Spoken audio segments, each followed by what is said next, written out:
नमो विष्णुपादाय कृष्णप्रेष्ठाय भूतले श्रीमते भक्तिवेदांत स्वामिनिति नामिने नमस्ते सारस्वते देवे गौरवाणी प्रचारिणे निर्विशेष शून्यवादी पाश्चात्य देशधारिणे। जय श्री कृष्ण चैतन्य प्रभु नित्यानंद श्री अद्वैत गदाधर शिवासादि गौर भक्त वृंद।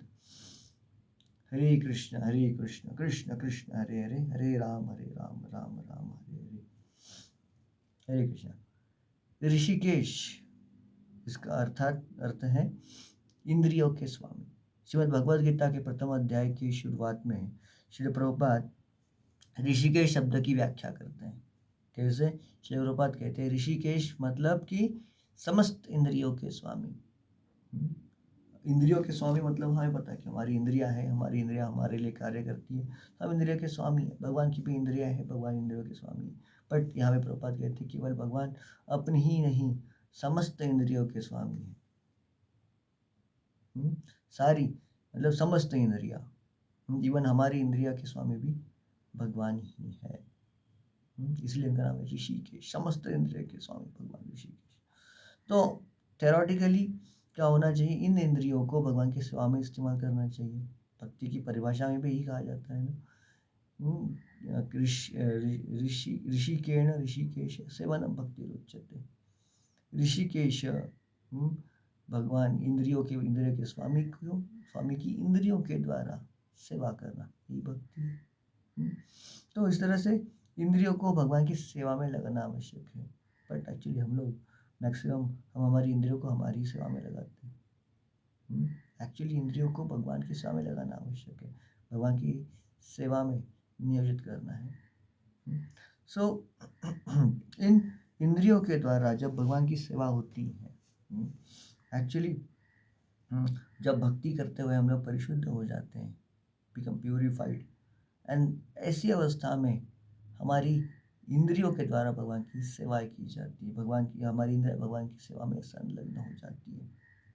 सूक्ष्म इंद्रियों के द्वारा भगवान की हम लोग सेवा करने लगते हैं। यस, अभी सूक्ष्म इंद्रिया की बात कर रहे हैं तो यस, हमारी दो प्रकार की इंद्रियां होती है, सूक्ष्म इंद्रिया, जड़ इंद्रिया। सूक्ष्म इंद्रिया भगवान की सेवा करने में सक्षम होती है। सुबह भगवान हमारी जड़ इंद्रियों के द्वारा भगवान का जो साक्षात्कार भी नहीं कर पाएंगे, भगवान को परसीव करना भी मुश्किल है। हमारी इन फूटी आंखों के द्वारा, अपने हाथों के द्वारा भगवान को समझ भी नहीं पाएंगे, देख भी नहीं पाएंगे, छू भी नहीं पाएंगे।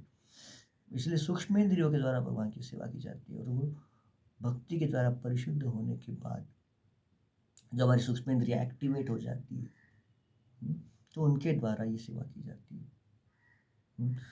सो भक्ति की प्रोसेस ही ऐसी होती है कि जो हमें भगवान की सेवा में लगाती है।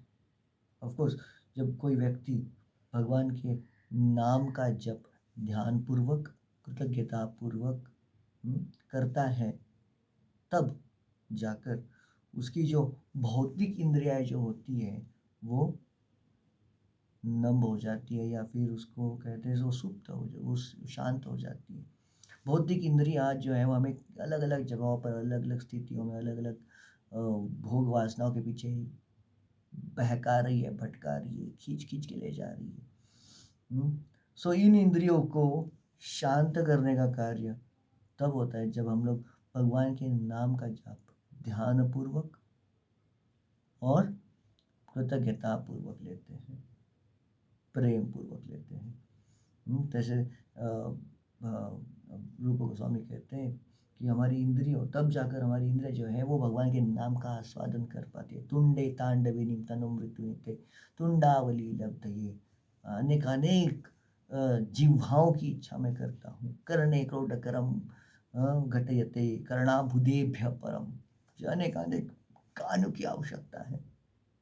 और भगवान और क्या कहते हैं कि इन भगवान के नाम के द्वारा इंद्रियों के शमन हो जाता है।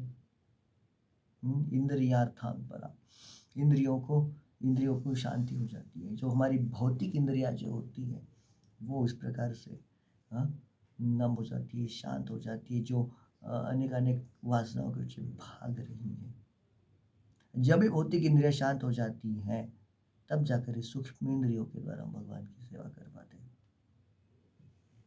और रूप गोस्वामी फिर भी कहते हैं कि भाई इस प्रकार से जब भगवान भगवान के नाम के द्वारा, भगवान के नाम के प्रभाव से हमारी इंद्रिय शांत हो जाती है, तब जाकर ये रुचि जो टेस्ट है भगवान नाम का हमें प्राप्त होता है। हमें क्या करना है? हमें बस इतना ही करना है कि हमारे इंद्रियों को भगवान के हवाले कर देना है, भगवान की शरणागत कर देना है। जब हमारे इंद्रियां जो है भगवान की तालों के ऊपर नाचने लगेगी, भगवान की सुरों के ऊपर डांस करने लगेगी। भगवान एक डायरेक्टर है और हमारी इंद्रियां नर्तक है। भगवान के ताल के ऊपर, भगवान के इशारों के ऊपर नाच करेंगी। इस प्रकार से हमारी इंद्रियों को भगवान का शरणागत कर देना है, उनके चरणों में छोड़ देना है। एंड देन धीरे धीरे ये सारी सूक्ष्म इंद्रियां, इवन भौतिक इंद्रियां भी भगवान नाम का आस्वादन करेंगी। Let us start chanting this Hare Krishna Maha Mantra with focus, attention and love and gratitude. हरे कृष्ण। हरिनाम प्रभु की जय, श्री प्रभुपाद की जय।